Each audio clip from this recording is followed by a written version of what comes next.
Nevertheless, at the end of the debate, the citizens of Athens agree with Diodotus that they ought to rescind the earlier decision and not kill all the men. Perhaps kill the prisoners, of course, that stands to reason, but be sparing of the citizens of Mytilene.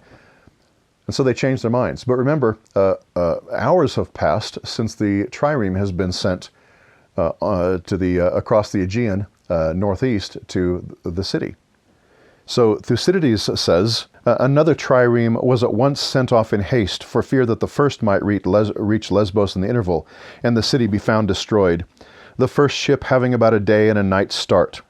Wine and barley cakes were provided for the vessel by the Mytilenean ambassadors, and great promises made if they arrived in time, which caused the men to use such diligence upon the voyage that they took their meals of barley cakes kneaded with oil and wine as they rowed, and only slept by turns while the others were at the oar.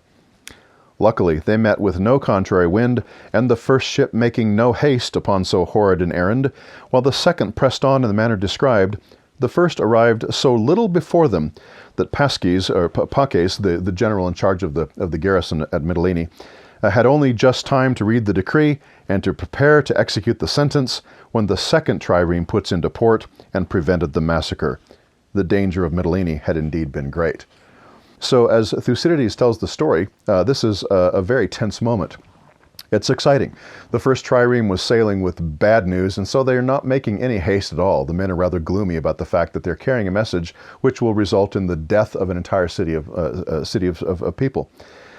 But they've got a day and a night start. The second trireme is full of men rowing like crazy. In fact, they've been provided with food and wine and oil, so they don't have to stop. Now, most people wouldn't see the significance of this. The triremes were ships that are built for speed and maneuverability, but not for long sea voyages. The conditions, the rowing spaces and the benches and the conditions in general on the triremes were so cramped and so downright painful that the triremes would generally only stay at sea for 2 or 3 or maybe 4 hours at a time before they have to come back to shore. The men can stretch and relieve themselves and take food and water and so on, rest a while, and then go back to sea. It would be highly unusual for a trireme to do this, to sail across the Aegean in a straight sail that would take many, many hours without stopping to provision. It would be very painful. He says the rowers take turns rowing and they eat while they're going, but this is a very unusual situation for the use of the trireme ships.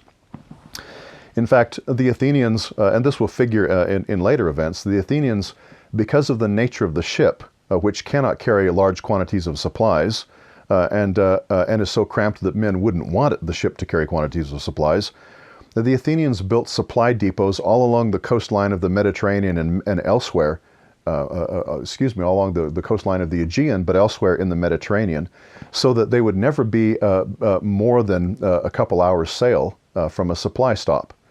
So the Athenian reliance on their navy and their great naval power resulted in them colonizing further than they might have otherwise.